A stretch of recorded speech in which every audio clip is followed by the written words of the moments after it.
Boa noite.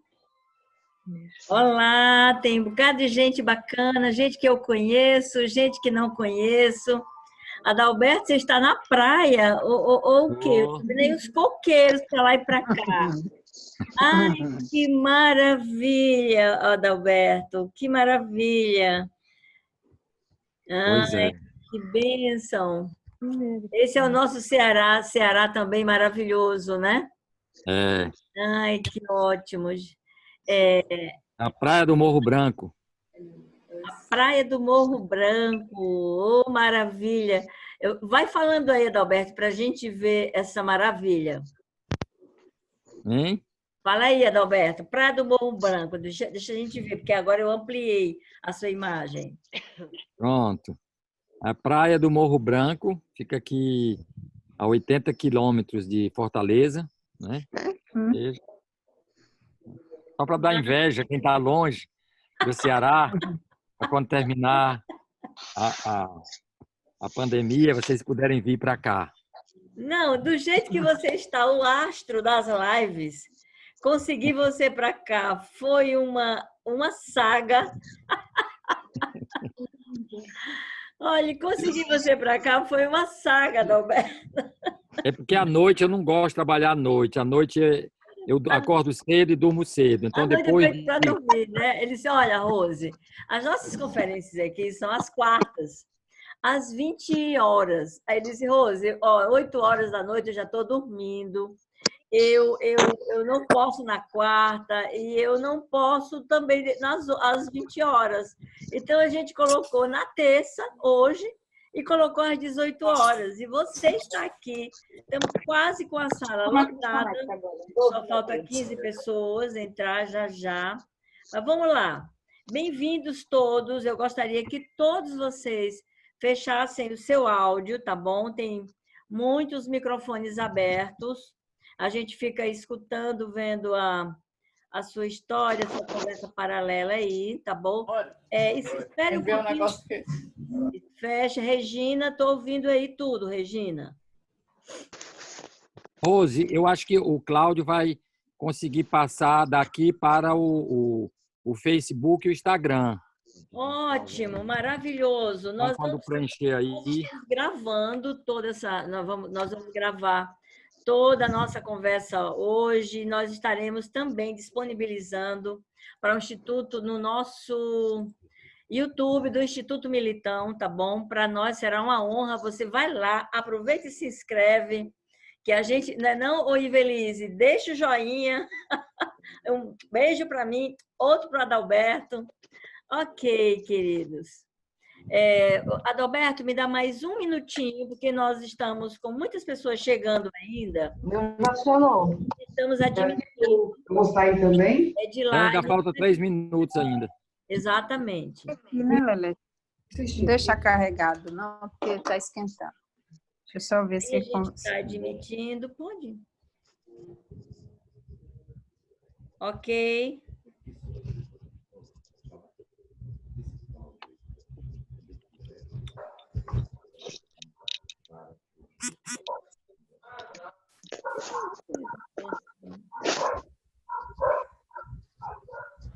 Estão admitindo, está chegando o pessoal, tá certo? Já a gente começa pontualmente.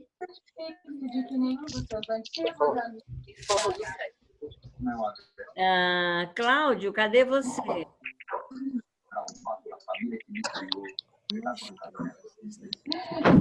Olá, Ana Vigarani. Oi, Ana. Seja bem-vinda.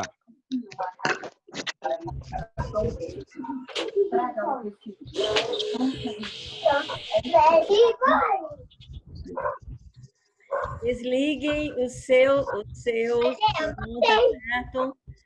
Desliguem seus pontos.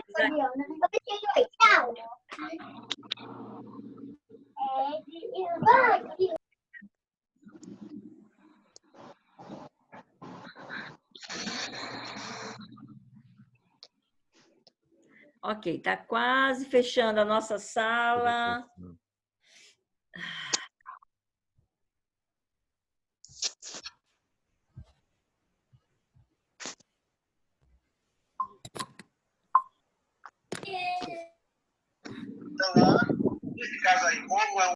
Cláudio, você está aí na... Você conseguiu entrar?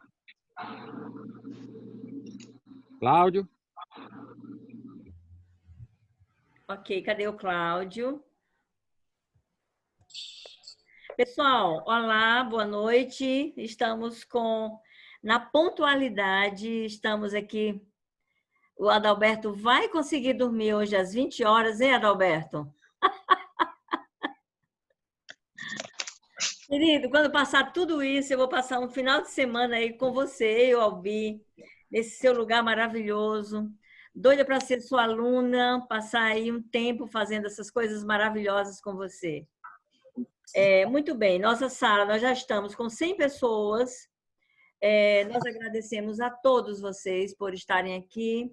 Para muitos que não nos conhecem, eu sou a Rose Militão, eu sou casada com o Albigenor Militão, que não está aqui agora, por outras razões. E nós somos sócios do Instituto Militão. Trabalhamos com terapias, com constelação familiar, escola de constelação. E para mim é uma honra estar aqui com vocês.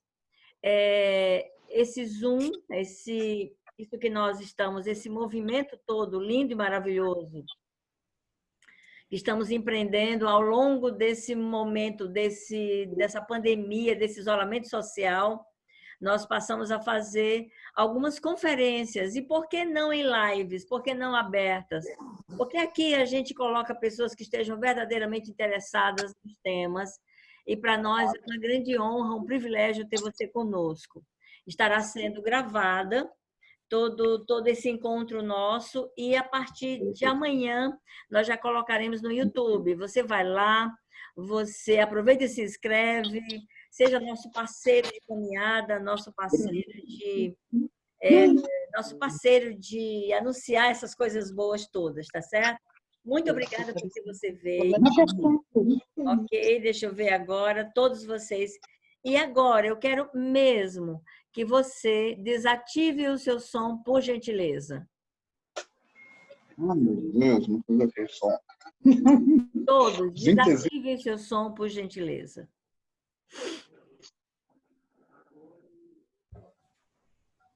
Ok?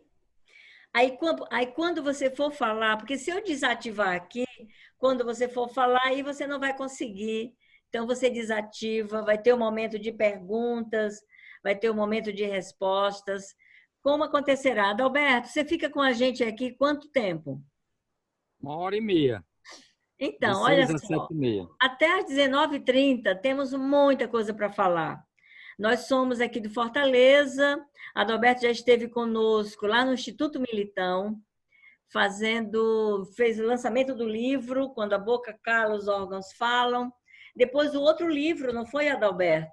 A fala do sintoma. Maravilhoso lhe ouvir.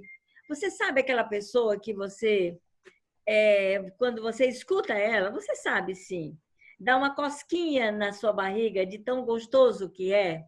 Adalberto tem o privilégio de ser um excelente facilitador num assunto que não é tão fácil para todos ou para alguns explicarem. Então, assim, a forma como ele coloca o adoecimento e as suas relações sistêmicas é tão maravilhosa que faz ele ser o queridíssimo do momento, não é, Adalberto? Todo dia eu recebo um comunicado do Adalberto numa live com alguém, hein, meu amigo? O momento é da gente trabalhar também, né?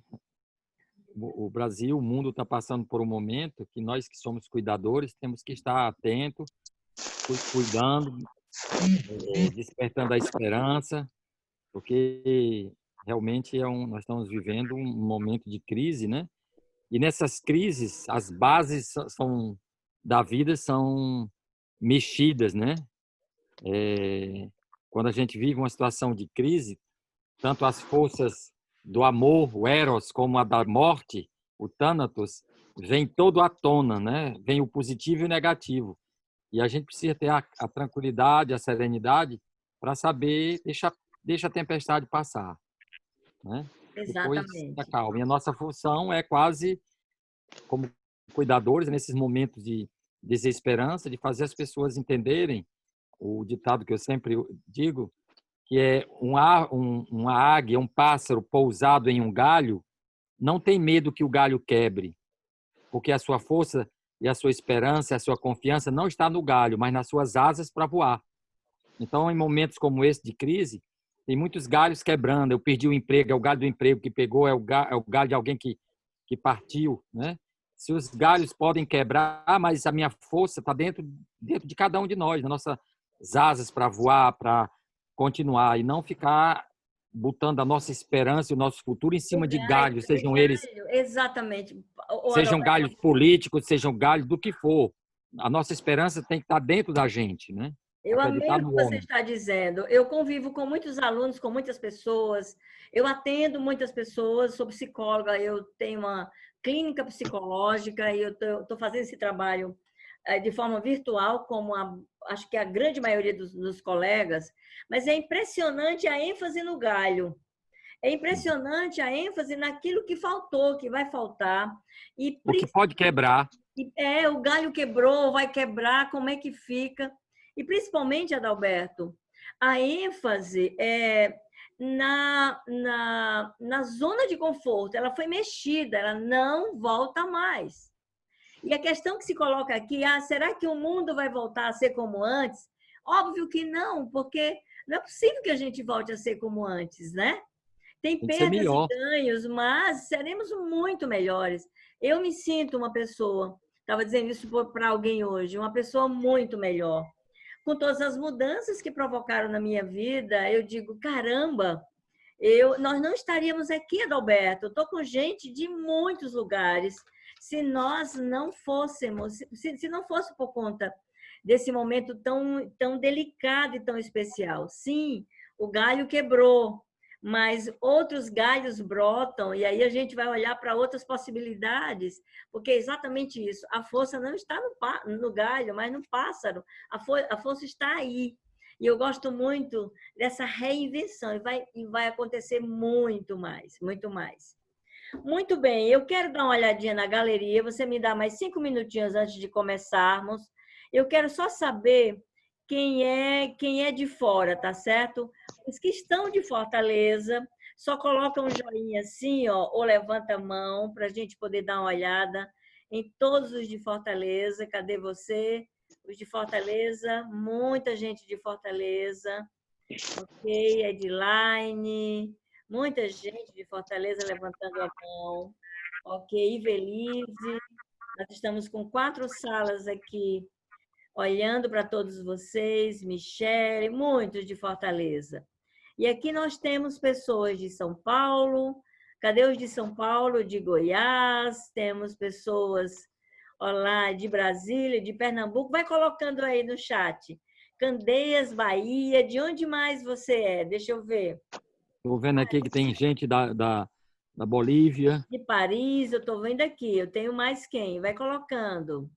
De É a Minas Tereza. Gerais, tá certo? Salvador, João Pessoa, Alagoas, Humberto, maravilhoso, Humberto e Ruth. Brasília também estamos aqui.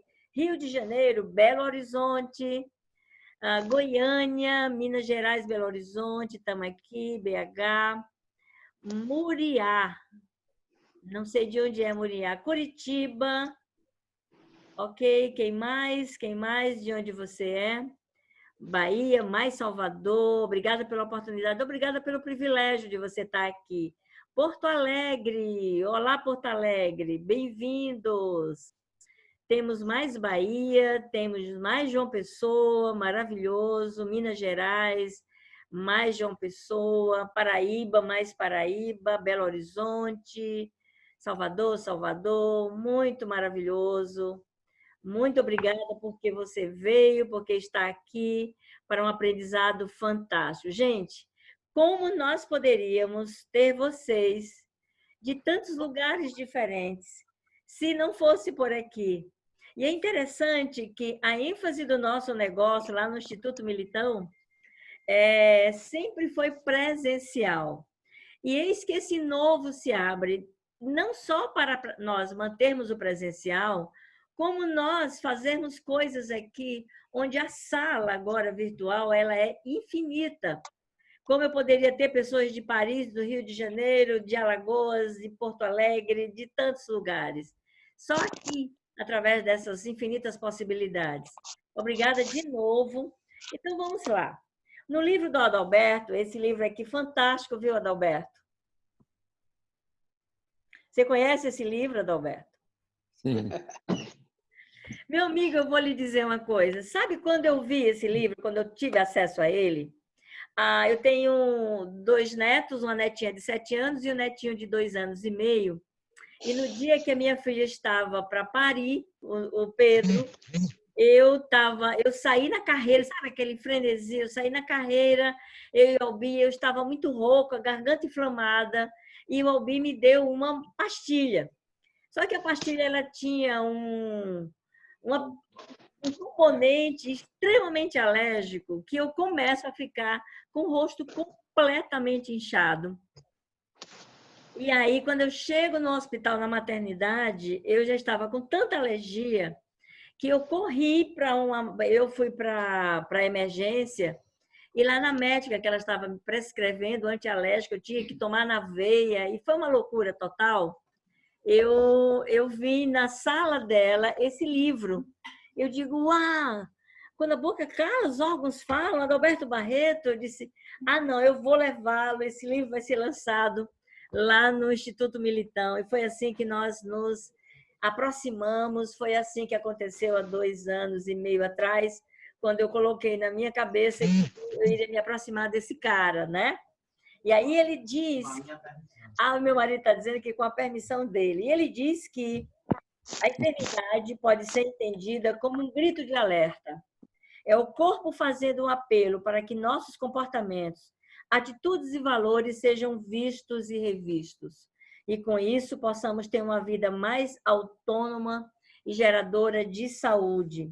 Gosto muito da perspectiva sistêmica com a qual o Adalberto Barreto ele ancora o trabalho dele. Na perspectiva, aí ele traz a perspectiva psíquica, nós somos espirituais, seres sociais, nós somos essa multiplicidade maravilhosa, né? Dentro dessa visão holística do homem, e nesse momento, e nesse movimento da visão holística, e no momento muito próprio, é esse agora, o medo da morte. Ontem eu fiz uma live sobre luto, as fases do luto, as dificuldades desse momento que nós estamos vivendo. Eu quero agora passar a palavra para esse amigo querido, maravilhoso, e tem muito a nos ensinar. Então, a gente vai falar assim, Adalberto, até às 19 horas, você tem muito o que falar, e aí a gente vai para as perguntas, e aqueles que quiserem fazer a pergunta, vai lá para o chat, que aqui eu anoto e eu pontuo, tá certo? E aí a gente vai e coloca. Até às 19 horas é um horário bom para você, amigo? O Cláudio está querendo entrar porque ele vai transmitir, mas diz que tem gente na lista de espera. Ele pergunta se você não pode cancelar quem não entrou até agora, porque está bloqueado. Como é que eu faço? Sabe o que é? Eu estou com 8 pessoas aguardando. Pois é. Mas eu estou com 100 pessoas, eu estou com a sala lotada agora. Não, tem 92 e lá tem gente na sala de espera. Se você liberar a espera, tem gente que está esperando, que ficou de entrar e não entrou. Ele pode entrar para transmitir pelo Instagram. Aqui no meu tem 100 pessoas. Eu estou com a sala lotada, eu estou com a sala de espera e ela está lotadíssima. Como é que a gente faria? Não sei, porque Deixa eu ver aqui. Aqui no meu está marcando 92. Como é que é? Professor, se ela vê Antônio Cláudio, pode admitir. É o Igor que está falando. Rose, me coloca aí como co-anfitrião. Cadê você? Quem está falando? Quem é o anfitrião? João Luiz falando. Você é o anfitrião? Peraí, viu? Você fala. Antônio Cláudio. Fala agora para eu te ver. Agora. Oi, João. João Luiz falando. Ok, eu vou te ver.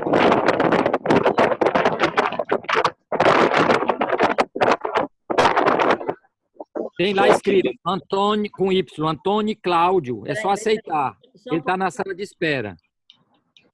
João, eu estou tentando lhe achar aqui, ainda não lhe achei, João. Ele está na espera, ele está na sala de espera, o Antônio Cláudio. Eu estou pedindo ajuda ao meu universitário preferido aqui.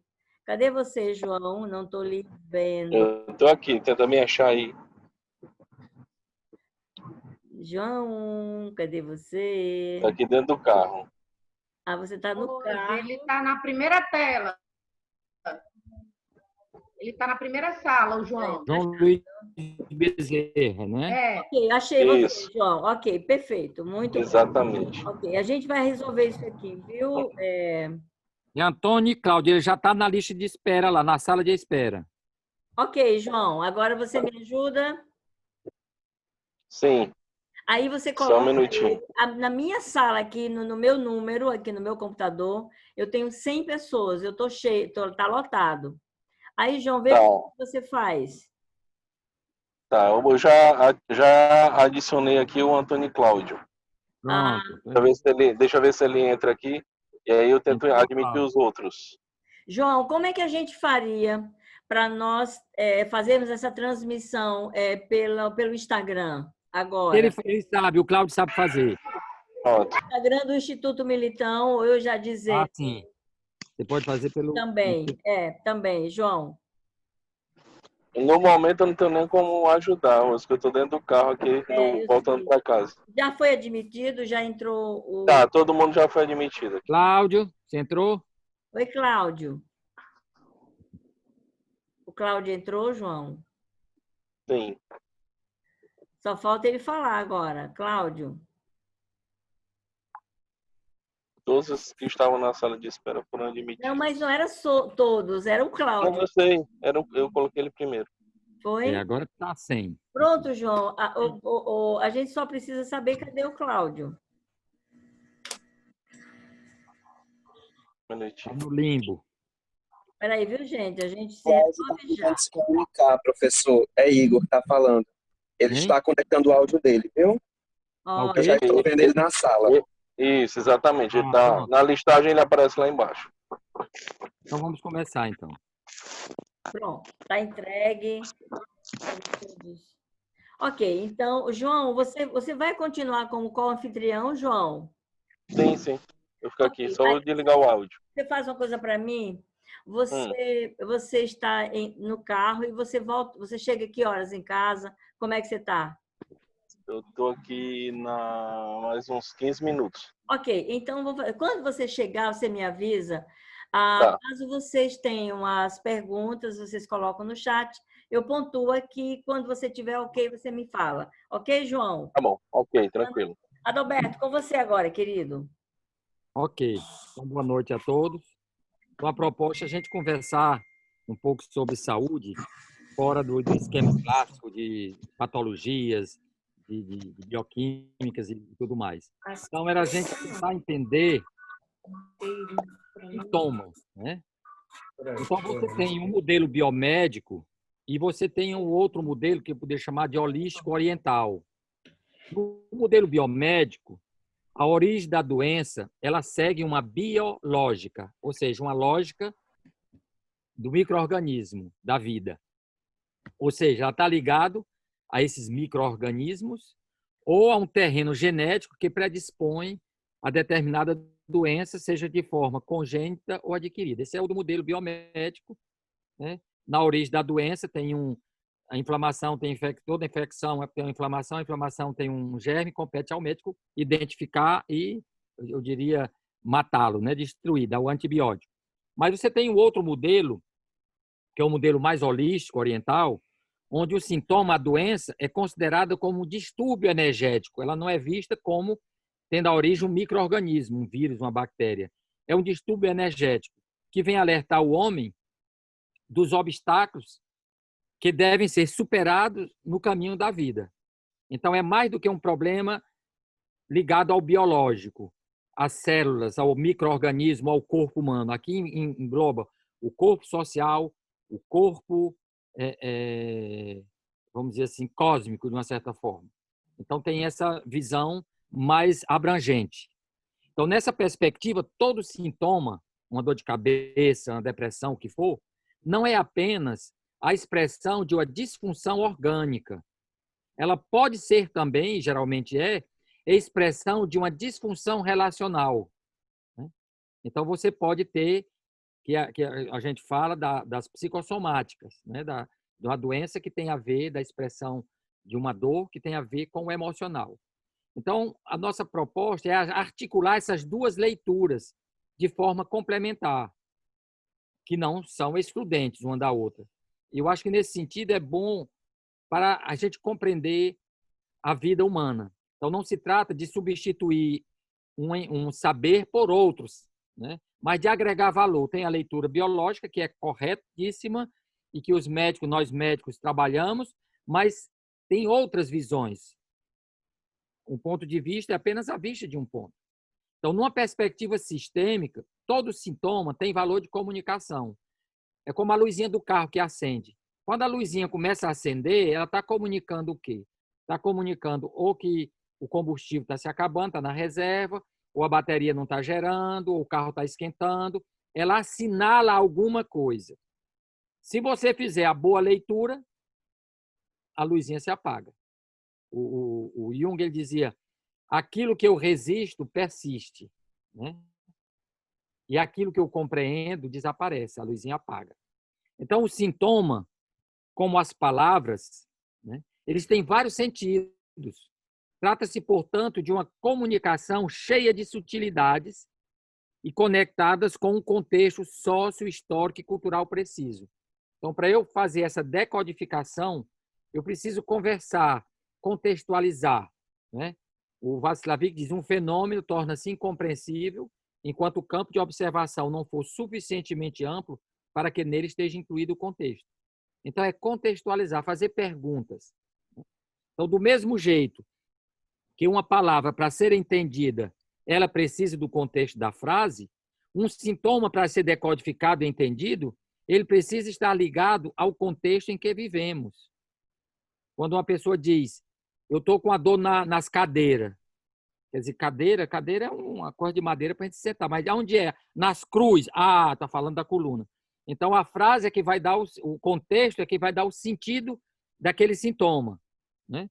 Então, antes da gente decodificar, a gente precisa contextualizá-lo, fazer uma série de interrogações e jamais podemos fazer afirmações categóricas e dizer tal dor é tal coisa, tal isso é tal aquilo, mas sugerir pistas de reflexão, levantando-se hipóteses, sempre numa postura mais interrogativa do que afirmativa. Por exemplo, depois eu vou aprofundar um pouco mais. O problema nas pernas, dores nas pernas. As pernas falam de apoio, de desejo de fugir, de se afastar, de bloqueios ligados às relações do ir e vir. Então, quando a pessoa tem problema nas suas pernas, dores, que faz os exames que não dá nada, aí diz, isso é psicológico. Que psicológico é esse? Então, nós temos uma série de perguntas para ser feita. Você está vivendo alguma situação ligada às relações, que as pernas são as relações. É com as pernas que eu me aproximo, é que eu me afasto, né? Mas se eu quero me afastar e não posso, eu posso ter um bloqueio nas pernas. Então, quando a gente começa a fazer perguntas, a pessoa começa, tem sentido para mim. E aí começa o diálogo. Então, na concepção sistêmica do universo, ela é considerada como um sistema vivo. Possibilita-nos compreender os sintomas como sendo formas físicas, materiais, de expressão dos conflitos ou dos desequilíbrios, e que, por meio de uma linguagem simbólica, informam onde se situam nossos problemas. Quer dizer, atualmente, o coronavírus está atingindo o pulmão do homem, ele está matando. O pulmão é o ar que entra, é o oxigênio. Então, esse pulmão humano, que é responsável pela força, pela vida, pelo oxigênio, quando a gente olha de uma maneira geral, com a questão dos problemas ambientais, da destruição das florestas, das queimadas, quer dizer, o pulmão da terra está sofrendo e o pulmão do homem está sofrendo. A gente ser capaz de fazer essa correlação de o sistema, vamos dizer assim, terrestre, né, do nosso sistema de vida, ele tem problemas, ele tem soluções, ele está fazendo com que se deixe de produzir de tanta poluição, seja do mar, seja do ar. Então, a gente começa a fazer as correlações e ver que tem sentido. Não é por acaso que está sendo atingido, é o pulmão da humanidade, porque a Terra está perdendo o seu oxigênio. Os mares estão cheios de plástico, não é? Estão destruindo as florestas. É a busca do dinheiro, de ganhar mais, e está sufocando a Terra. E olha como aparece como sintoma, atingindo exatamente um pouco o nosso pulmão. A Corinta Maciel, que é uma estudiosa dessa temática, ela diz: a chave para se compreender a doença e a cura é aprender a traduzir a fala do sintoma, reconhecendo-a como um símbolo que se precipitou no corpo físico. Então, há uma correlação de cada emoção atinge uma parte do corpo. Quando você diz, eu estou com dor nas pernas, na minha anamnese, eu vou fazer perguntas ligadas aos seus relacionamentos, ao apoio ou falta de apoio. Ai, mãe, você vai fazer roda hoje? Pelo amor de Deus. Não vou fazer Tem que não. desligar todos os microfones aí, quem está no... Então, a compreensão das causas emocionais profundas pode despertar a consciência de cada um de nós que ela pode intervir, ou que eu posso intervir no processo e produzir mudanças significativas. Só com o coronavírus, como o mundo fecharam as fábricas, as fotos que são tiradas do espaço mostram que lá na China não se conseguia ver o chão, era roxo da camada de ozônio, agora se vê as coisas. Então, veja como até esse sintoma que está aparecendo na gente é para a gente refletir mais amplo do que o pulmão do humano, é o pulmão da humanidade. Então, isso exige uma coragem para eu mergulhar profundamente na minha história, tirar os ensinamentos, ressignificar a minha vida e dar início a uma nova etapa de vida. A gente estava conversando no início. Depois da pandemia vai ser a mesma coisa? Se for, significa que daqui a pouco nós vamos estar atacados pelas mesmas pandemias ou outras que vão vir. Então, se a gente não aprender a lição, com certeza vamos repetir.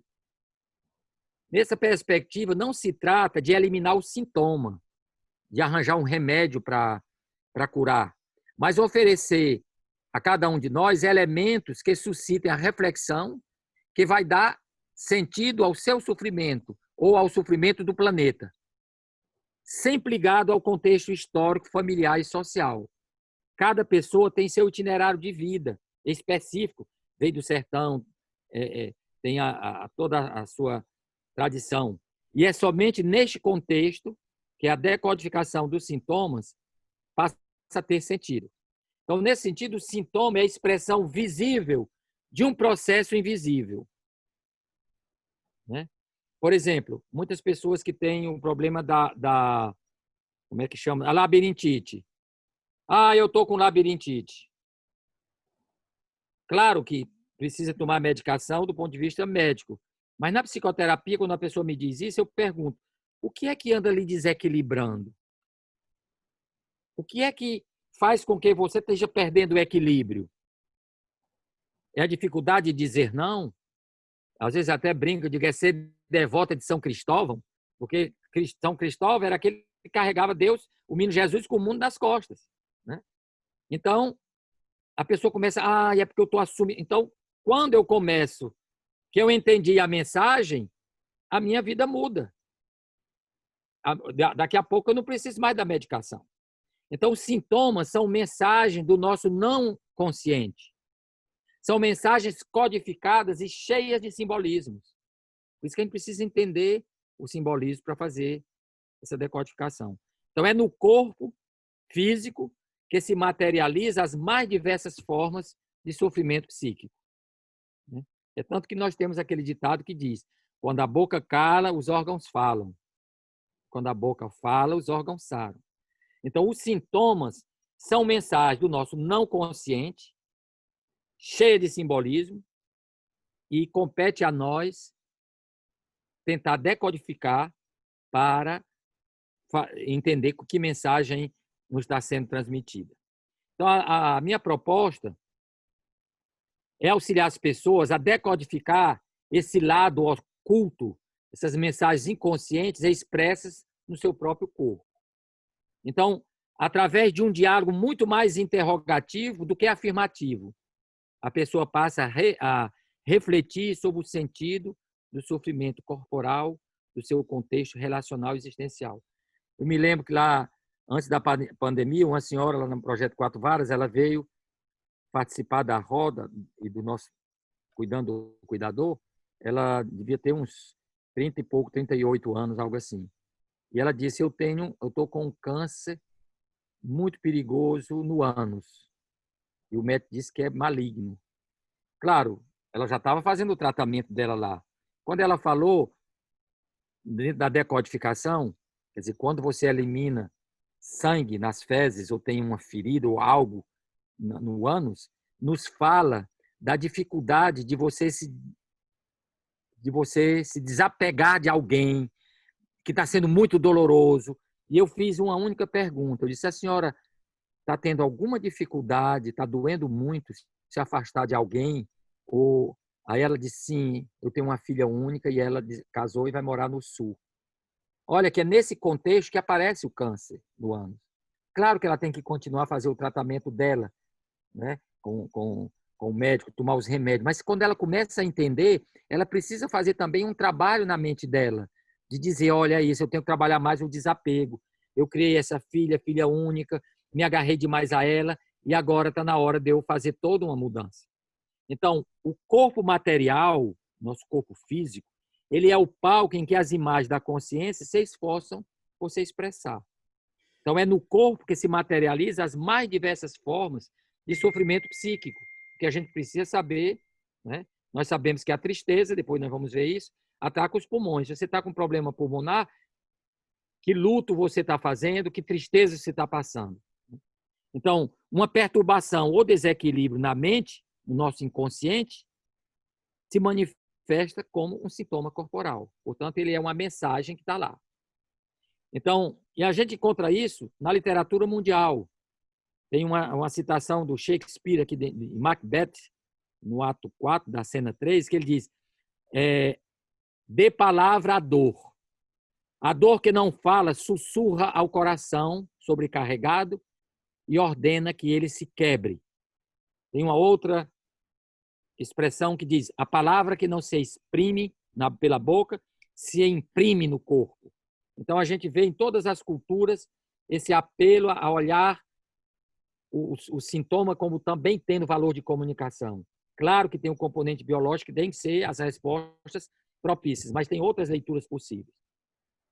E aqui a gente precisa entender que nós não herdamos dos nossos antepassados somente as características físicas, a cor do cabelo, cor dos olhos, mas também memórias que se manifestam no nosso corpo. Por exemplo, o sentimento de abandono, ele traz sempre uma dor na articulação da coxa. Então, essas dores articulares da coxa, que parece uma ciática, que aparece de tempos em tempos, depois desaparece, elas estão nos falando, muitas vezes, de sentimentos de abandono transgeracionais. Às vezes é a minha avó, meus pais, que foram abandonados, e o neto, às vezes, é quem traz o sintoma da família ou das gerações anteriores. Então, são coisas que ajudam a dar sentido àquela dor. Então, acessar e decodificar essas memórias transgeracionais que está presente em nosso corpo, permite a cada um de nós de nos apropriar da minha história, conhecer melhor as suas heranças ancestrais e poder fazer uma ruptura e ressignificar esse legado, prevenindo que se perpetue nas gerações seguintes. Por isso que o sentimento de cura, a verdadeira cura, ela é cósmica. Quando eu me curo, eu curo os meus antepassados e curo os meus descendentes. Porque aquilo que meus antepassados não conseguiram resolver, está impregnado de memória no meu corpo, é um trabalho que eu tenho que resolver, porque senão eu vou passando de gerações para gerações. Então, vai ter filhos e netos e bisnetos, né? Nessas famílias, por exemplo, que existem muitos segredos, a gente observa nas gerações subsequentes que tem muito gagueira e dislexia. Então, na família tem gagueira, nossa família tem gagueira, ela está avisando, está dando sinal de que existe muito segredo. É perigo falar, não pode falar. O que foi que aconteceu nas gerações anteriores e que quando você, na psicoterapia, que você entende o significado, a gagueira desaparece, porque você tocou bem na problemática. Tem um dos teóricos sobre a questão da decodificação, é o Michel Odul, que também tem um livro aqui no Brasil, que é Diga-me onde dóis, que eu direi o que é algo assim. Ele diz que existem 3 tipos de mensagens do nosso inconsciente que assinalam distorções entre o nosso inconsciente, nosso espírito invisível, e o corpo físico. Ele diz que a primeira são as tensões físicas e psicológicas. São as primeiras mensagens sutis, inconscientes, que chegam ao corpo físico, como problemas fisiológicos ou psicológicos. Aí é um mal-estar, uma dor nas costas, uma insônia, estou tendo pesadelo. É alguma coisa do nosso inconsciente que está querendo dizer de forma muito sutil que eu ainda não digeri certas coisas, que tem coisas que eu ainda não entendi. É como se fosse a bússola interior alertando para que eu tenha que fazer algumas modificações, evite certas coisas, talvez modificar os relacionamentos, né? E esse é o primeiro alerta. Se eu entender e pensar e conseguir modificar, está resolvido. Mas a maioria toma um remédio, toma um negócio ali, não, isso é besteira, isso é frescura. Aí vem a segunda tentativa, que são os traumatismos do corpo e dos membros. Então, na medicina chinesa, o traumatismo não é por acaso, mesmo que seja um acidente. Eu caí, quebrei a perna. Eles dizem o seguinte, que como tem uma correlação entre a emoção e a parte do corpo, a energia já vai se juntando naquela parte, que qualquer, às vezes, uma besteirinha de nada, você pode escorregar e tem uma fratura, uma situação terrível. Você diz, mas, meu Deus, não era para ter acontecido, porque lá já tinha uma tensão muito grande. Então, nesse sentido, as mensagens, elas são contundentes, né? A nossa bússola interior, o nosso mestre interior, parece decidido a provar uma parada. Decifra-me ou devoro-te. Né?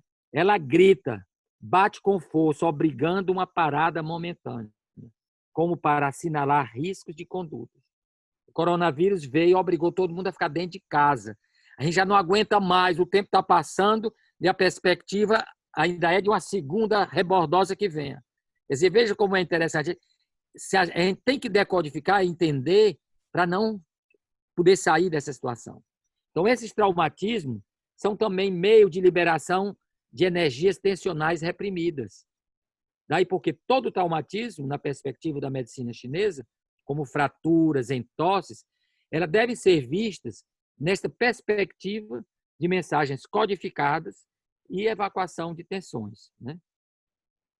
E, vamos admitir, veio o traumatismo, eu acho que isso aí foi por acaso, não tem nada a ver. Aí tem a terceira alerta, que são as doenças crônicas e ou psicológicas. Ou seja, quando as mensagens sutis não foram decifradas, os traumatismos não foram levados a sério, resta em último recurso as doenças orgânicas ou psicológicas. Elas equivalem à chegada em sua casa de um oficial de justiça que exige seu comparecimento a uma audiência. E não vá, não. Né? Quer dizer, já é aqui a última. Então, dessa forma, as doenças, ao mesmo tempo que nos convida a receber mensagem do que não está bem em nós mesmos, nos permite dar evasão dessas tensões armazenadas. Nos obriga a olhar mais uma vez a nossa bússola interior, para vislumbrar o futuro que nos espera, reconhecer nossas limitações. Ou as doenças nos enfraquecem, ou revigora a nossa imunidade interior. Ou a gente vai entender qual é a mensagem do coronavírus no mundo todo, acabando com a economia e com muitas vidas, e não é por acaso que vai ser difícil achar uma vacina ou algo, porque com certeza essa vacina virá quando a gente entender que mudanças nós precisamos fazer. Então eu diria, para nós sermos terapeutas, cuidadores de seres humanos, eu não posso me limitar apenas a uma única abordagem, seja ela biológica, psíquica, social ou só espiritual. Nesse caso, nós estaríamos reduzindo a grandeza do homem a apenas uma de suas partes. Poder contar com os recursos da medicina, da psicologia, da sociologia, da filosofia, da teologia, para citar apenas alguns, isso vai ampliando o nosso potencial de ação, atenção, cuidado e promoção da saúde. Qualquer fanatismo, seja ele biológico, tudo é pelo remédio, ou tudo é pela mente, ou tudo é do social, ou tudo é espiritual ou filosófico, ele é um empecilho ao desenvolvimento de ações promotoras da vida. Nós precisamos superar os preconceitos que nos tornam míopes e limitam a nossa visão e restringe as nossas condutas pessoais e profissionais. Então, ser terapeuta de homens, quanto mais ferramentas você tiver, mais chance você tem. Então, em resumo, eu diria, qualquer sintoma tem que ser visto numa dupla perspectiva. A primeira é a biológica, material, objetiva, detectável nos exames, onde se busca explicá-la analisando os processos bioquímicos. Faz o exame de sangue para analisar, para saber se você tem ou não tem, e os mecanismos do organismo. Mas todo sintoma tem um lado simbólico, invisível, subjetivo, onde vai se procurar decodificar a comunicação inconsciente veiculada por ele. Um exemplo seria a gastrite. Veja como é interessante. O nosso cérebro, ele não faz distinção entre o que é real e o que é virtual. Para ele, tudo é real. Se você sonhar que morreu uma pessoa querida, você acorda chorando, o coração batendo, leva um pouco de tempo para você se dar conta que foi um sonho. Então, quando você come uma comida material que não é saudável, ou que tem muita gordura, ou que tem alguma coisa que não é boa, a resposta biológica é aumentar o nível de acidez para digerir. Mas se você tiver um relacionamento, uma pessoa que você tem um alimento afetivo, que lhe ama, que lhe elogia, que lhe abraça, se essa pessoa um dia lhe disser umas verdades ou pisar nos seus calos, a resposta biológica é idêntica. Vai haver uma hiperacidez. Então, quando você diz, eu estou com gastrite, você está dizendo o quê? Que está havendo uma hiperacidez provocada ou por um alimento material, que você anda comendo, ou alimento afetivo.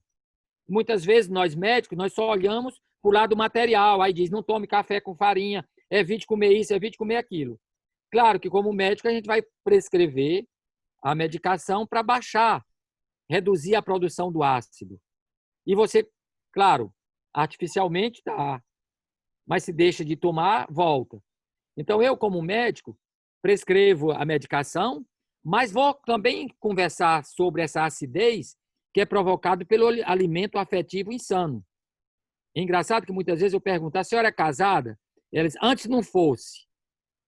A gente já sabe, é o marido que chega, bebe cachaça, chega em casa, é violento, bate, ou um filho que ela amou tanto, que cuida, está vivendo uma situação difícil. Então, você vê que no caso da própria gastrite, ela está falando dessa raiva de digerir o alimento afetivo.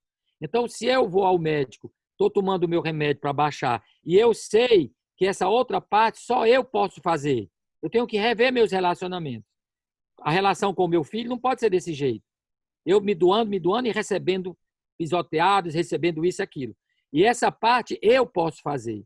Quer dizer, não é uma leitura que elimina o lado biológico. Então, todas as ites, vamos entrar agora nos exemplos, depois a gente abre para as perguntas. Todas as ites é raiva. Então, gastrite, raiva de digerir o alimento afetivo que eu estou recebendo. Por isso, quando eu, como médico, vou tratar alguém que tem gastrite, eu tenho um duplo tratamento. Vou prescrever o medicamento para inibir a produção dos ácidos, mas eu vou também trazer uma reflexão para que essa pessoa dê uma olhada nos alimentos afetivos mais saudáveis. Né? Hoje a gente está exigindo, ninguém quer comer comida com agrotóxico, se come mais a coisa bio. Né? Então, nos relacionamentos afetivos, nós temos que ser exigentes. Por que eu vou ter que aguentar um relacionamento que me traz sofrimento? Né? O nosso intestino delgado nos fala de como nós estamos assimilando esse alimento afetivo. A diarreia, por exemplo, tem a ver com o nosso intestino delgado. O que é que acontece com o alimento material? É lá onde ele é retirado, ele é assimilado. Então, a diarreia nos fala, do ponto de vista biológico, né, que tem algo que não está sendo possível assimilar, ou porque está podre, ou porque está doente, ou por isso. Mas, do ponto de vista psíquico, a pergunta do lado psicológico seria: o que é que eu não estou conseguindo assimilar nos meus relacionamentos familiares? Então, tem muitas fininhas e muitas diarreias que não tem nada a ver com a comida material, com o almoço que você comeu, com o jantar ou com o pão que você comeu. Tem a ver com algum alimento afetivo que aconteceu naquele dia. Vocês estão percebendo que não é substituir uma coisa pela outra. Então, as diarreias falam de dificuldade de assimilar. Eu não consigo entender como é que meu filho, que eu dei tanto amor, e ele agora está na droga, ou ele agora está nisso. Essa dificuldade de assimilação é o intestino delgado que vai sofrer. Já o intestino grosso é lá onde estão as fezes. Ele nos fala do desapego do ponto de vista psicológico. Então, a prisão de ventre. Até a gente diz, fulano é enfesado. O que é o enfesado? É cheio de fezes na cabeça. Cheio de bosta na cabeça. Ele só pensa no negativo. E não consegue se livrar, né?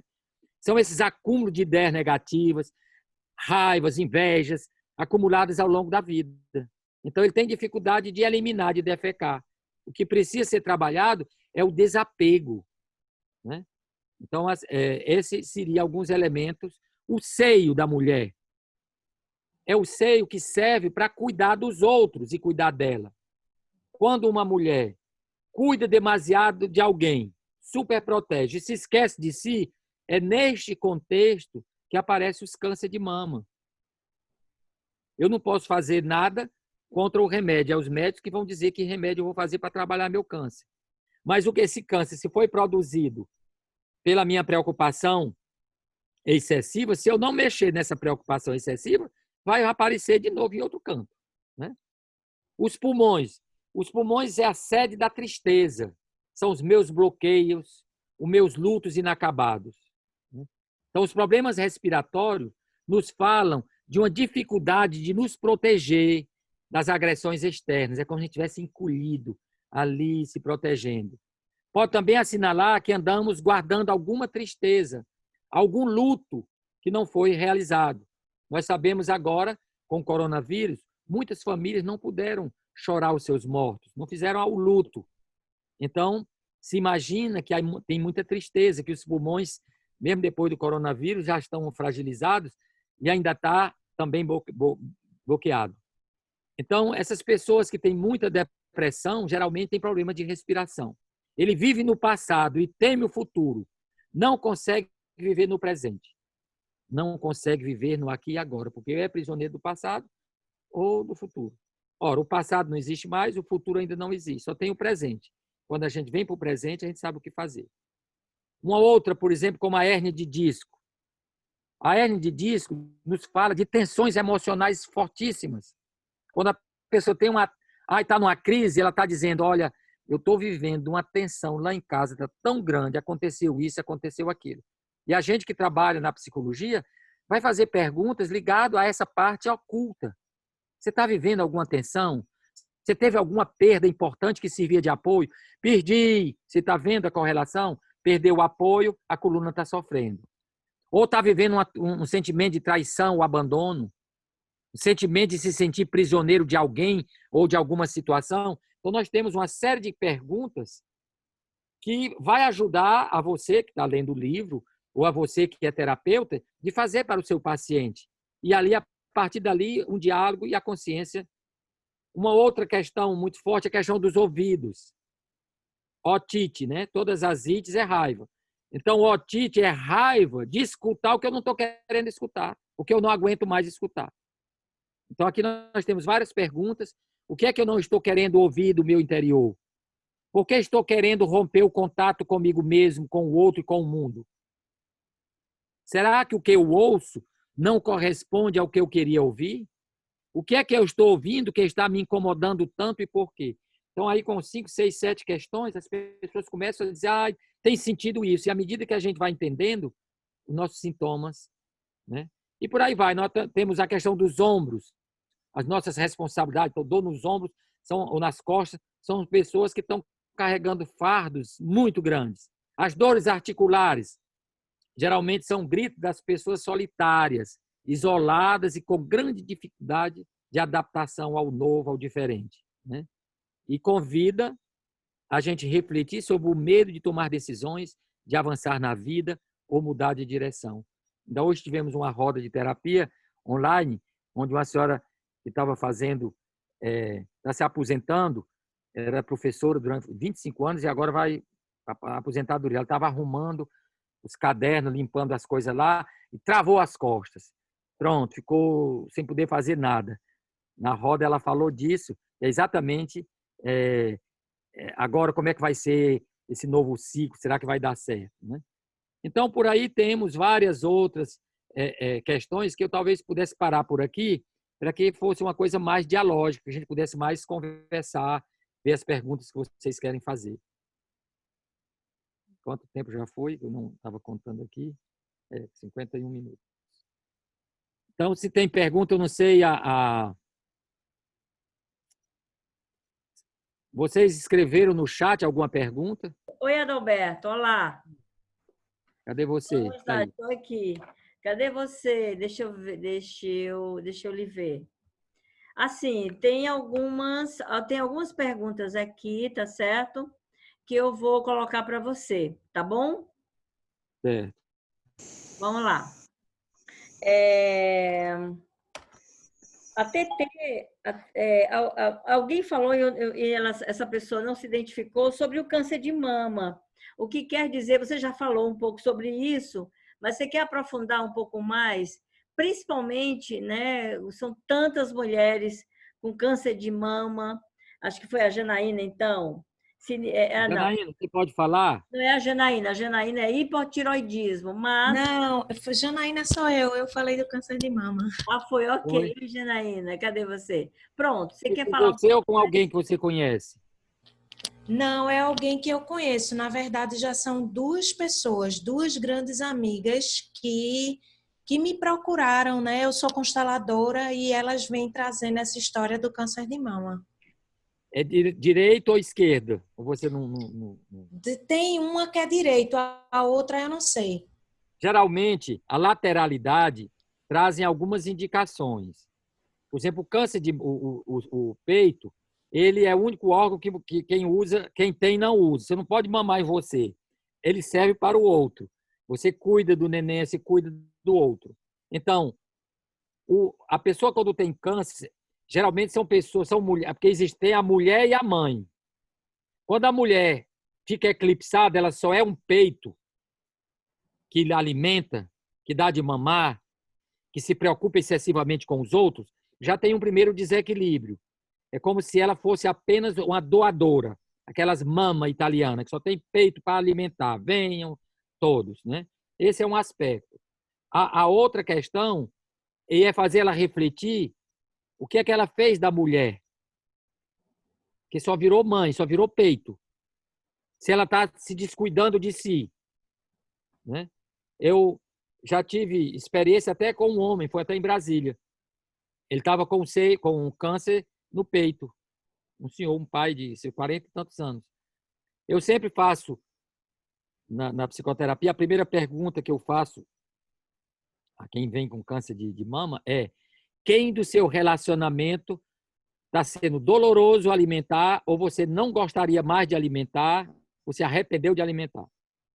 É sempre por aí que eu começo. Aí, como foi esse homem, eu digo, eu vou fazer a mesma pergunta que eu faço para as mulheres. Eu perguntei. Quando eu perguntei, ele disse, é um filho meu. Eu me separei da minha esposa e fui eu que guardei, que fiquei com meus 3 filhos. E o filho que eu mais me dediquei, que eu mais me sacrifiquei, tem 17 anos, entrou na droga, não quer mais estudar, não quer mais nada. É nesse contexto que aquele seio que simboliza o investimento no outro apodrece. Eu não quero mais. Ele não serve para nada, como se fosse uma autopunição. Claro que isso aí são ideias e perguntas, tanto no livro A Fala do Sintoma, como quando a boca cara, os órgãos falam, tem perguntas que você pode fazer para as pessoas. Geralmente, quando é do lado direito, é o lado feminino, materno. E o lado esquerdo é mais do masculino, ligado ao trabalho. Então, quando é do lado direito, a gente imagina, porque você vai trabalhar com perguntas. Eu vou perguntar, Como mãe, como mulher, como esposa, você está decepcionada com alguma coisa? Vai mesmo em cima. É muito interessante porque os curandeiros no passado, eles conheciam o código. Nós, do mundo psi, nós só trabalhamos, a maioria, com o código linguístico. Se a pessoa não falar, ninguém sabe nada, né? Os curandeiros, muitas vezes você chegava na casa de um curandeiro puxando uma perna, ele olhava assim e dizia: ô, minha filha, a gente faz tudo pelos esses homens e esses homens só fazem trazer sofrimento para nós mulheres. Como é que ele percebeu isso? Uma mulher chegou puxando a perna do lado direito, que é o feminino machucado. Então, o que acontece do nosso lado direito é ligado ao feminino, à herança materna. Do lado esquerdo é ligado à herança paterna. Claro que não há... nem todo mundo... Tem pessoas que dizem, não, é o contrário. Eu não entro nessa discussão que o lado esquerdo é isso, ou é masculino ou é feminino. A gente atira no que vê e mata o que não vê.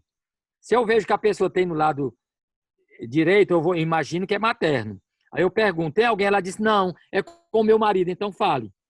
Quer dizer, eu não vou absolutizar a técnica. A técnica a gente dá um toque. Eu penso que é o lado direito, que seria o feminino, ela diz, não, é com meu marido. Então fala, eu vou dizer, não, minha senhora, é com o lado direito, porque...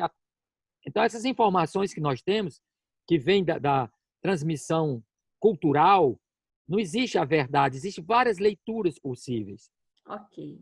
Adalberto, eu vou pular, tem várias perguntas, eu nem sei se dá para a gente, vamos até às 7h30 mesmo, mas como tem um assunto que também nos atravessa aqui, é a nefralgia do trigêmeo. Alguém perguntou, e aí eu vou furar a fila, porque me interessa também.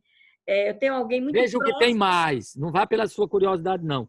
Veja quais são tem mais perguntas. Não, tem um monte aqui. Tem Pois começa com aquelas que tem mais. Essa aí só é uma. As outras tem 10 idênticas. Todas só tem uma. Cada um é uma aqui, tá certo? Ok. O câncer... Vou responder depois, mas vamos pegar esses mais correntes. Nós temos hipotiroidismo, nós temos nefralgia do trigêmeo, inflamações ginecológicas, infecções urinárias, cardiopatias, claustrofobia. Por onde é que você quer começar? Refluxo? Vamos pegar pelo refluxo, pelo último. O refluxo, a alimentação que você tomou, que volta, cheia de ácido, olha o ácido, a acidez que retorna. Ela nos fala das pessoas que ficam ruminando mentalmente.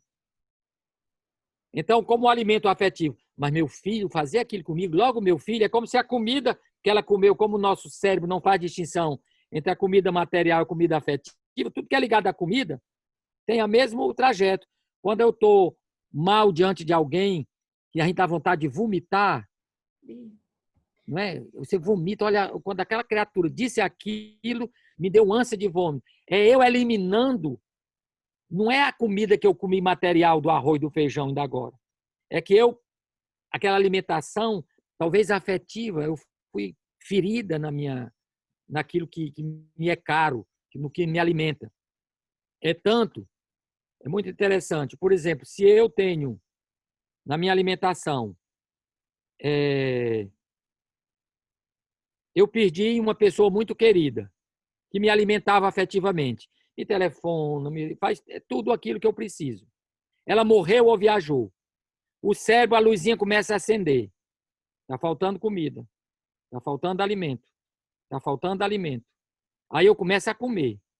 Aí come, quanto mais come, mais engorda, e mais come, mais e menos mata a fome. E continua, mas não é possível. Eu como e ainda tenho vontade de comer. A luzinha que acendeu encontra outro alimento afetivo. Não é mais arroz e mais feijão.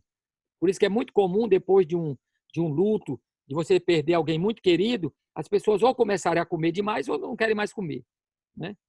Eu é que tenho que dizer, esta fome não é de 10 colheradas disso, é só 5. Eu vou arranjar amigos, amigas, eu vou sair de casa, eu vou procurar isso, eu vou entrar numa rede, eu vou entrar num curso. E ele começar a... É a mesma coisa ligado a questão que hoje é muito comum dos jovens que sobretudo os adolescentes que estão se cortando, né? A escarificação. Por que que eles estão cortando? Qual é a mensagem que vem do cérebro? Corta, corta, corta. Corta o quê? Corta a carne? Ou cortar vínculos? Ou cortar coisas que andam sufocando? Relacionamentos que andam me trazendo tristeza ou isso? A mesma coisa do suicídio. Ai, doutor, eu estou com as ideias suicidárias muito fortes, eu ouço aquela voz, mata, mata, mata, mata. Eu sempre pego, eu digo, que bom. O senhor diz isso, que bom, uma coisa negativa. Não, o seu cérebro, o seu inconsciente já identificou que tem uma coisa que precisa morrer. Que coisa é essa? O que inferniza a vida do cachorro é uma pulga. Mas para matar a pulga, não precisa matar o cachorro. Que pulga é essa? Aí a pessoa fica, eu não consigo. Pois vamos pensar, da próxima semana você vem, você pensa do seu lado, que eu vou pensar do meu. Aí, às vezes, lá vem a pessoa na outra semana, doutor, não consegui identificar nada. Mas eu tive um sonho. Qual foi o seu sonho? Eu sonhei que eu estava com a corda no pescoço, amarrada numa árvore, onde eu ia pular para me suicidar. E foi nessa hora que eu acordei. A corda já estava aqui. E eu digo, qual foi a leitura que o senhor fez? Ele disse, eu acho que em vidas passadas eu devo ter sido um suicida. Será que nessa vida eu vou repetir isso? Eu digo, olhe, vamos ver, a nossa linguagem do inconsciente, ela é simbólica. Você disse que estava sendo sufocado por uma corda, não é? É uma corda. A corda é um vínculo, uma coisa que amarra e que liga. Que vínculo atualmente você está vivendo que está te sufocando, tirando o teu ar, depois de uns 10 minutos? Ah, minha ex-mulher, que está exigindo agora pensão nova, aumentar isso, aumentar aquilo, aquilo outro. Veja como é a linguagem do inconsciente. Veio sobre forma de um sonho, de uma imagem. E eu acho que esse é o nosso papel, como psicoterapeutas, de ajudar na decodificação para que a pessoa ressignifique. Ah, então é isso. Ah, então é aquilo. E aí construir juntos, né? A outra questão é a questão da tireoide. As glândulas da tireoide têm a ver com a comunicação. São as pessoas que têm dificuldade de falar, um sentimento de se sentir injustiçada, né? De que você é aquela pessoa que se doa, que faz tudo e não é reconhecida. Ele tem sempre um sentimento de não ser reconhecido, de sofrer injustiça.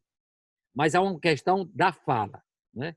Como a questão do trigêmeo, todo aqui, ou que você fica trincando os dentes, é o bruxismo. São raivas, vontade de dar umas mordidas em certas pessoas, né? Então, a raiva, ela se somatiza.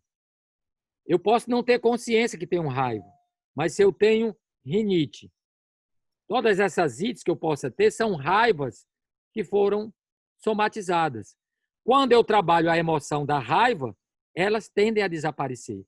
Ou quando eu trabalho a parte corporal, eu também tendo a facilitar. Tem mais algumas outras perguntas? Eu acho que pode ser feita direto. Quem quiser... Tu pode fazer direto. Claustrofobia. Porque é bom que a pessoa mesmo fale dela. Porque é uma que eu conheço, a gente quer fazer umas perguntas, ela não está aqui para responder. Então, vamos lá, vamos ver. Quem gostaria de fazer alguma pergunta, alguma observação? Eu. Liga o microfone e fala, diga seu nome. Isolda. Onde você é, Isolda? Sou de Fortaleza. Então, diga. Todos os meus tios e tias da parte da minha mãe, inclusive a minha mãe, tem Alzheimer, os que já morreram e os que estão vivos. Para onde eu devo olhar para que isso não me venha? É interessante. Na linguagem simbólica, a pessoa que tem Alzheimer tem dificuldade de aceitar a vida do presente e se refugia no passado. Ela volta a ser criança para receber o amor e o carinho que ela não recebeu quando era criança. Então, eu digo, Alzheimer não é quem quer, quem pode. Então, é como se ela voltasse a ser criança para ser tratado como criança porque não teve colo materno. Dê uma olhada do lado materno, se são mães meia secas, que não gostam muito de estar abraçando e estar pegando, dê uma olhada como é que é na tua família. É desse jeito mesmo. É, É o que né? me faltou, é. É o que faltou na obrigada. pessoa. Por isso que só serve para quem cuida deles. O que eu digo é, trate como se eles fossem bebês, crianças. Não contradigam. Ah, não sei o quê, vai tomar banho, não vou não, vai. Não, com jeito, vamos tomar banho, vamos não sei mais o quê. Todo um jogo de paciência que os pais não tiveram com a gente. Então, para tratar de Alzheimer, o meu pai teve Alzheimer e minha mãe não teve. Minha mãe tinha falta de memória. Ela dizia, meu filho, teve uma pessoa que ligou para você, mas leva meia hora para dizer, foi o fulano. Aí eu digo, o que é que ele queria? Era outra meia hora. O que é que ele queria?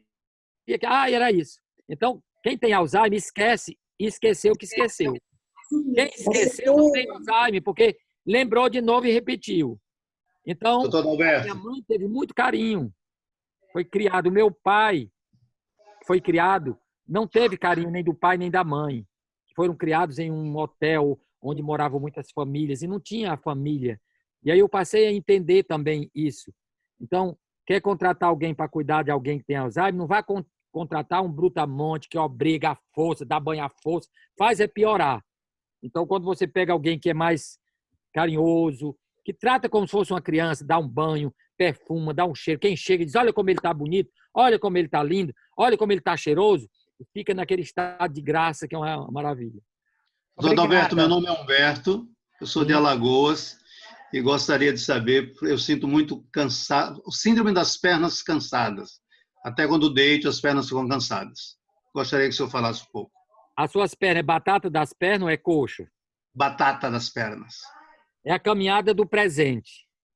O que é que você está caminhando, onde é que você está andando, você não está confortável. Dê uma olhada na caminhada do presente. O que é que anda me fatigando? Será que eu estou tendo a impressão que estou pisando em lama? Quanto mais pisa, mais afunda, não tem progresso? Que as pernas é ligado aos relacionamentos. Ou de quem você está querendo se afastar e não está conseguindo. Ou tem alguém do seu relacionamento que você gostaria muito de se aproximar, mas não consegue. Então, temos aí uma série de perguntas que só você é quem vai dar o sentido. E é interessante que quando a gente entende, muda. Há uma correlação muito grande entre o nosso psiquismo e o nosso corpo. Não sei se você sabe, Alberto, as lágrimas de tristeza têm uma composição química diferente das lágrimas de alegria. E é lágrima. Quando você está triste, tem uma composição química. Você está alegre, tem outra composição química. Então, existe uma correlação muito grande entre a mente e o corpo. A mente mente, mas o corpo não mente. Então, a pergunta seria na direção dos relacionamentos ou que caminhos você está andando que está cansando. É uma caminhada sem futuro. São relacionamentos que não lhe levam a canto nenhum, só a fatiga. Não sei se pólipos vesiculares, Maria Tereza, pólipos vesiculares. Está ligado a quê? A vesícula? Pólipos de vesícula. A vesícula biliar são emoções reprimidas. Ela nos convida a rever os nossos conceitos de valores, de verdade e de justiça. Nos convida a pensar na tendência que temos de querer manipular, provocando crises de raiva, de acusação, de culpabilidade dos outros por questões que têm muito mais a ver conosco. Ou seja, toda devoção excessiva ao outro leva ao descuido de si. Então, essas aí seriam as perguntas que a gente poderia ir nessa direção. Não sei se clarei alguma coisa para você, se dá alguma pista. Tem a ver? Tudo a ver. Doutor Adalberto, eu gostaria de saber sobre claustrofobia. Olha, a claustrofobia, a gente já sai um pouco da parte do corpo, tem muito a ver, por exemplo, o medo do escuro. O que é que o escuro simboliza? Quer dizer, se uma criança, quando fazia uma coisa errada, ficava trancado num quarto escuro, ou ficava trancado e não podia sair, né? E agora, quando ele entra, quando a reação é desproporcional ao fato, eu não estou reagindo ao fato, e sim aquilo que o fato me reenvia da minha história, né? Então, quando eu de repente estou no escuro e entro em pânico, eu sempre pergunto: quem é que entrou em pânico? É o adulto de hoje ou a criança de ontem? Se for a criança de ontem, porque foi trancada no escuro, ou viveu uma situação sufocante, o que é que o adulto de hoje poderia conversar com ela nesse diálogo interior para fazer ela entender que é apenas uma memória?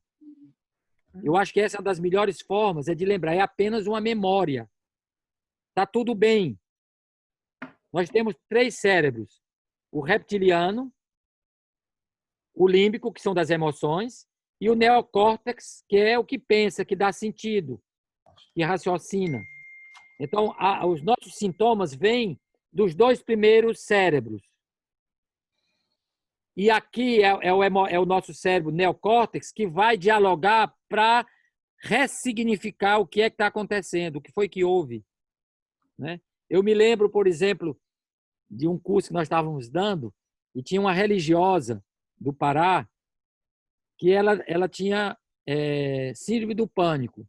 Não podia ver multidão e nem vela acesa e gente rezando. Vocês imaginem o sofrimento dessa religiosa, dessa freira. E logo do Pará. Então, quando chegava a época do Círio de Nazaré, ela fugia. Ela vinha para cá, porque ela não aguentava. E no trabalho de renascimento que nós estávamos fazendo, ela disse: eu vi uma coisa que agora eu estou entendendo. Ela, na regressão que ela fez, uma regressão consciente, ela viu ela deitada em cima de uma mesa, morrendo. O pai já tinha pegado uma caixa de sapato, que ia ser o caixão dela. Quer dizer, tão pequenininha era que caberia numa caixa de sapato. Então, eu vi assim, como se eu estivesse me vendo. Eu deitado com a mão posta, aí aquele povo em redor, aí olhava e dizia assim: ela morreu, ela não está respirando. Aí acendiu a vela e começava as orações. A Ave Maria, e cantando aquele labacé todo. E a vela começava a queimar, derreter, e quando começava a queimar dela, a mãozinha dela, ela abriu os olhos para ver o que era, aí dizia: não morreu ainda não. Apagava a vela e assim começavam. E aí ela pôde entender que esse medo de multidão, essa fobia social, se inscrevia na história dela. Era apenas uma memória. Aí ela dizia: engraçado. Aí eu parava de respirar, dizia: morreu. Acendia a vela, como a vela começava a queimar a mãozinha dela, ela abria os olhos bem para olhar o que era, porque estava queimando, né? Aí dizia: morreu ainda não, que os olhos estão abertos. Aí apagava as velas e deixava de rezar. Isso ficou na mente dela. Hoje, quando ela entra no canto que vê gente rezando e vela acesa, é a criança de ontem que está reagindo, não é a adulta de hoje. Mas isso aí é todo um trabalho de psicoterapia que vai ser feito. Mais alguma pergunta? Doutor Adalberto, eu posso perguntar? Eu queria perguntar como o senhor poderia explicar alergias que aparecem no decorrer da vida. Eu não tinha alergia a coisíssima nenhuma. Aí, depois dos 30, começou a alergia a crustáceo, alergia a medicamento, tem alergia a todo tipo de medicamento. Me diga uma coisa. Você teve colo de mãe? Colo? Não. Essa é a primeira pergunta. Quem não teve colo de mãe, toque de mãe materna, não é amor, que ela pode amar, mas não pode tocar. Sim. Tem esse problema de pele. E o único tratamento que eu conheço é fazer massagens. Só que como não tem memória de carinho na pele, essa massagem parece que é uma surra. Pior, Ave Maria, eu vou fazer uma massagem toda quebrada. Tem que ser feita uma massagem bem lenta, várias vezes. É igual a amansar boi. Pinota, lá pelas tantas ele cede. Porque você não tem memória de toque. Então, mas essas eu falo alergias... de alergia respiratória. A minha ataca a glote. Pois é a vida. Mas tem a ver com isso, né? Porque seria falta de toque. A senhora tem filhos? Tenho. Tenho um casal de adultos. Sim. Em que você foi uma mãe diferente com eles do que sua mãe foi com você?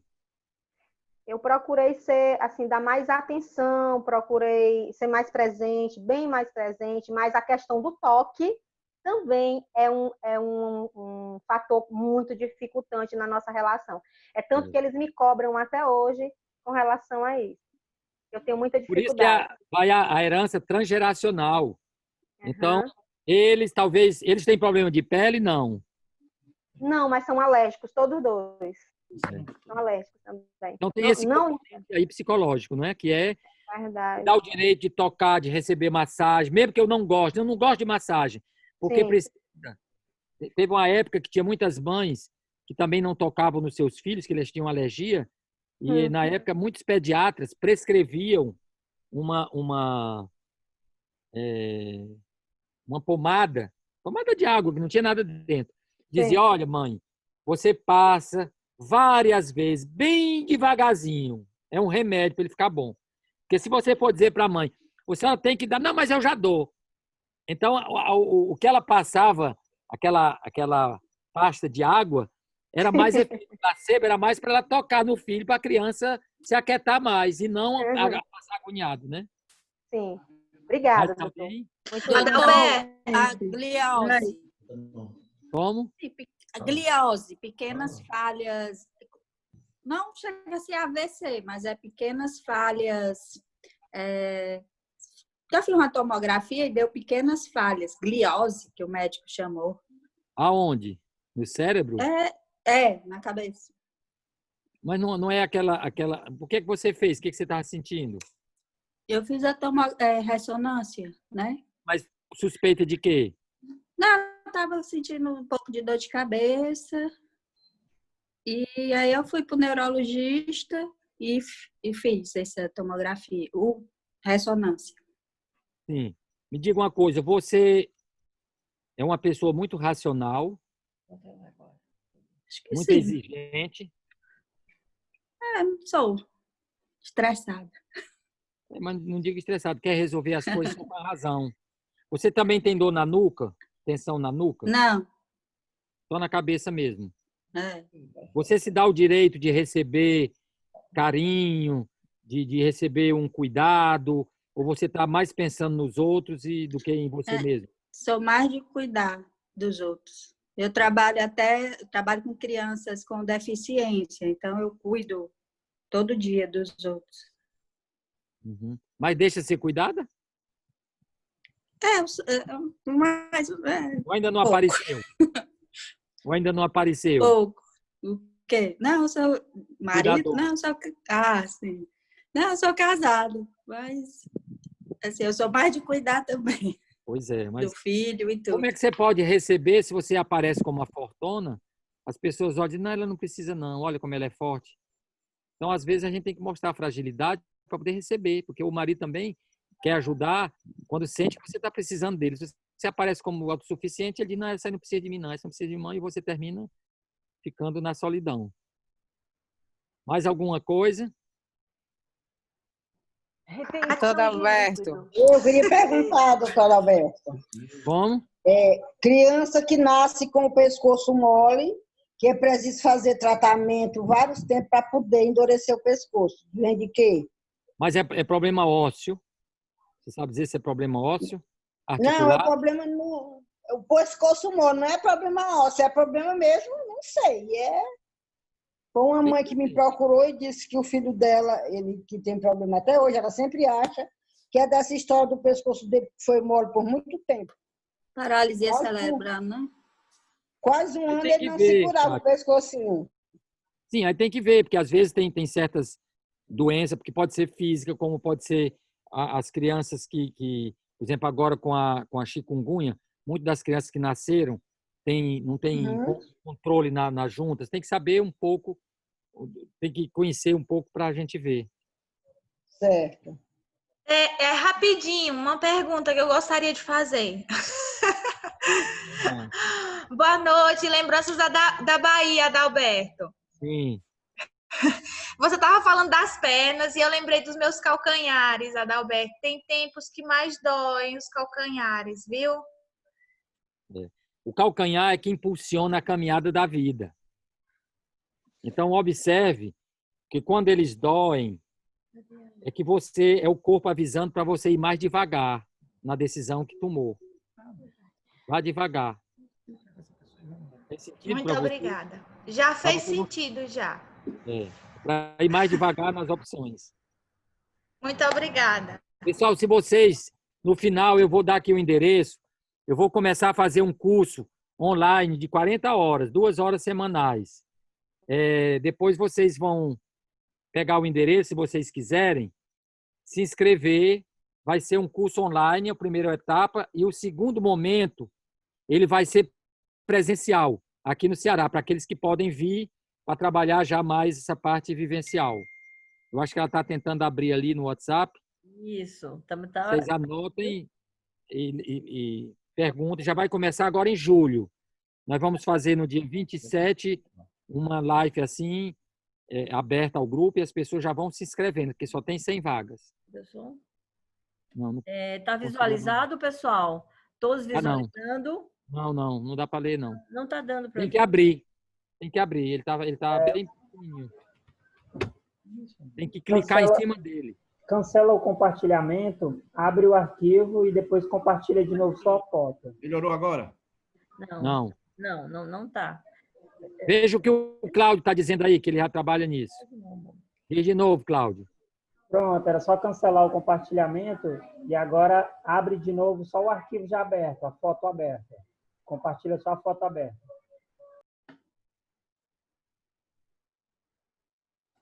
Enquanto eles arrumam aí, vamos, mais alguém está aqui, ó. Eu. Aqui tem o telefone das inscrições. Cada vez vai ser um tema. Hoje já apareceu? Agora tá. Ok. Maria Agora tá Tereza. bom. Pode falar, queria, Maria.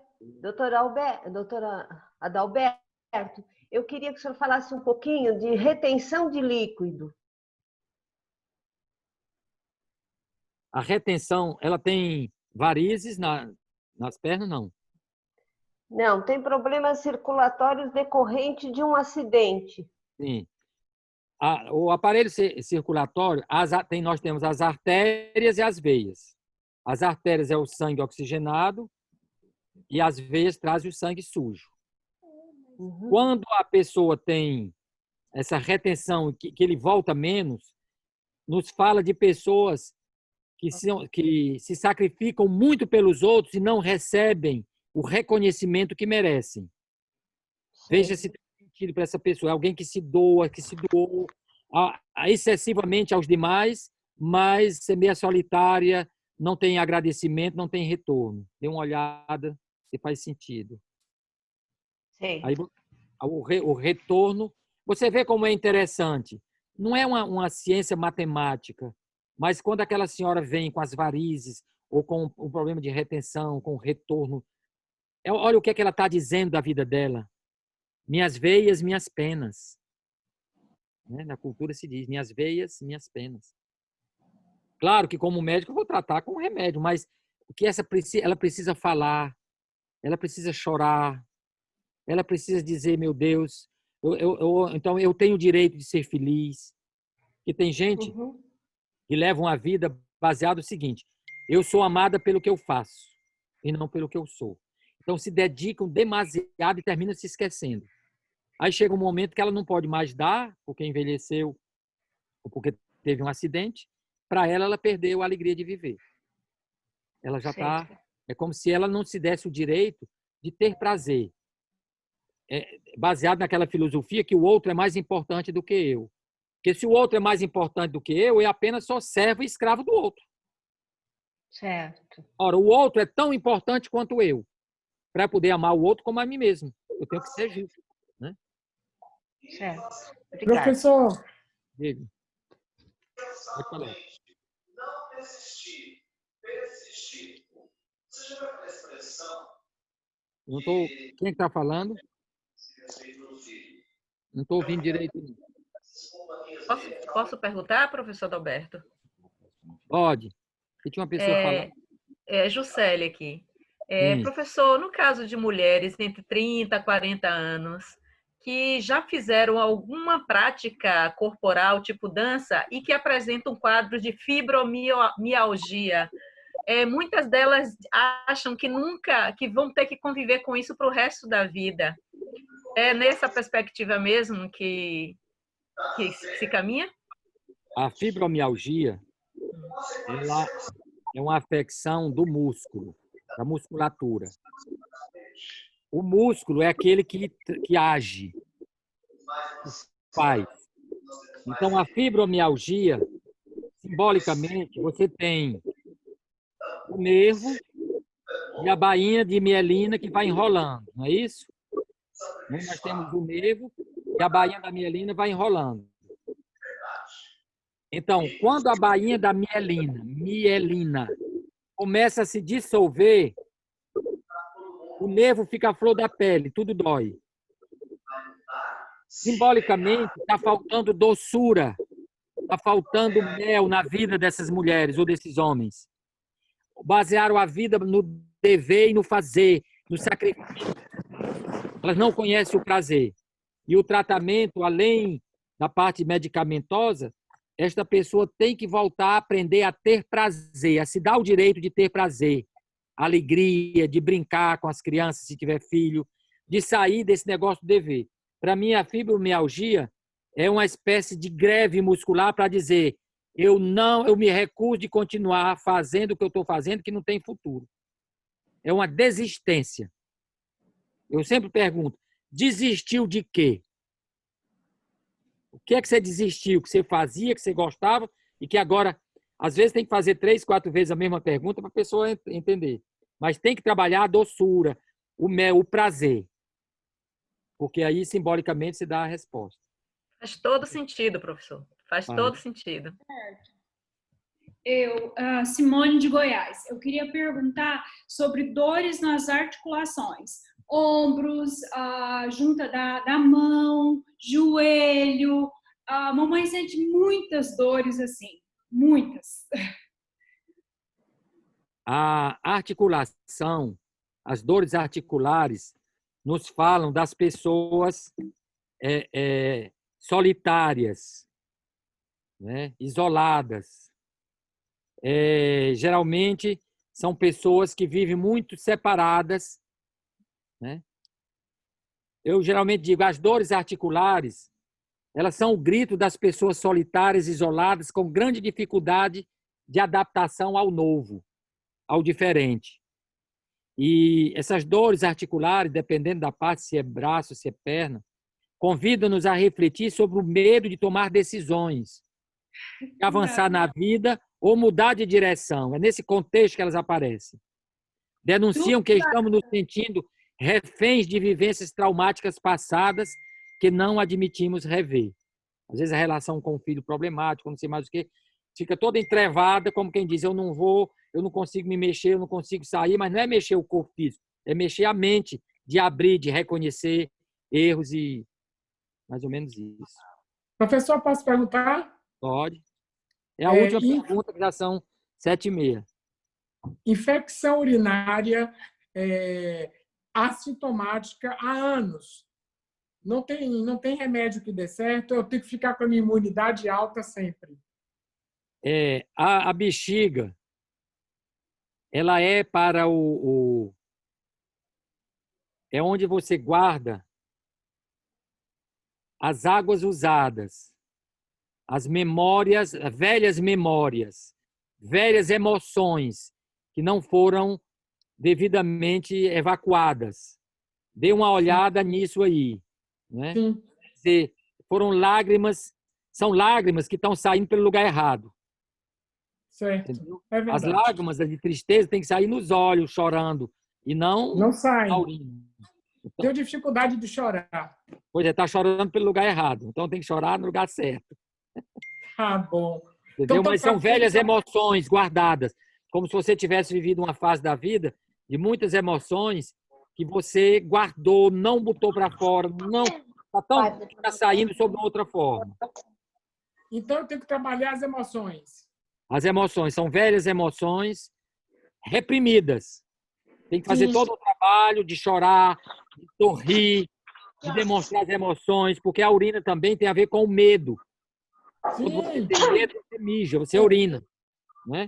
Então, às vezes é medos antigos da criança, que ela viveu situações de muito medo, de terror mesmo, que ela teve que sofrer calada, em silêncio. Isso, é o meu caso. Tem Tá sentido? certo. Faz todo sentido. Muito obrigada. Rose, vamos terminar. Você dá as bênçãos finais. Você vai dormir. Adalberto, você é tão conhecido que eu esqueci de lhe apresentar devidamente, que tem um bocado de gente aqui que não... Vem, Jair, comer. Oi, Lucilene, o som, por gentileza. Então, assim, gente, eu quero agradecer muitíssimo, quero dizer a você que vale a pena caminhar, vale a pena seguir o Adalberto no trabalho belíssimo que ele faz. Adalberto Barreto, ele é professor do Departamento de Saúde Comunitária da Faculdade de Medicina aqui na Universidade Federal do Ceará e criador da terapia comunitária integrativa, e que esse método ele levou para um monte de lugar fora do Brasil, mais de 20 países, no Ceará e em muitos lugares aqui do Brasil. Formação em teologia, não sabia que você tinha formação em teologia, Adalberto, pela Universidade São Tomás de Aquino, em Roma.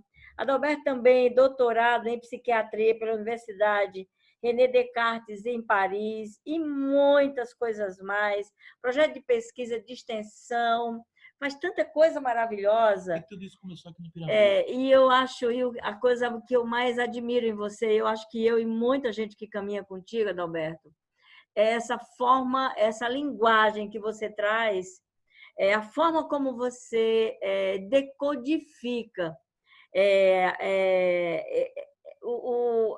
como é que eu diria? Os sintomas, essa linguagem médica. Nossa, como é maravilhoso lhe ouvir. E sobre isso, eu quero dizer a vocês que a partir de amanhã nós estaremos com toda essa conversa disponível no nosso canal no YouTube, que tem aí, que a gente colocou no chat. O endereço, tá certo? Instituto Militão. Você vai ouvir, você vai anotar mais ainda. Tem os livros do Adalberto, Quando a Boca Cala, os Órgãos Falam. Esse é o meu preferido. Tem aquele outro, Índio que Habita em Mim. Tem o outro sobre... A fala do sintoma. Exatamente, que também é maravilhoso. Então, meu querido, eu quero dizer a você muitíssimo obrigada pelo privilégio dessa noite, obrigada pelo que você vem nos ensinar sempre. Adalberto é professor da nossa especialização em constelação familiar. Eu sei que aqui tem alguns consteladores, a gente tem a nossa primeira especialização Norte-Nordeste em constelação familiar.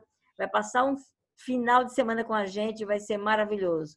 Tem alguns alunos aqui da nossa especialização e para vocês, alguns vão jantar, outros vão dormir, mas muitíssimo obrigada pela sua companhia e eu quero que a gente se despeça fazendo uma coisa muito bacana, aplaudindo esse momento, esse encontro, Adalberto Barreto, Instituto Militão, isso tudo que a gente agora. Muito obrigada pela sua... Convidar vocês todos.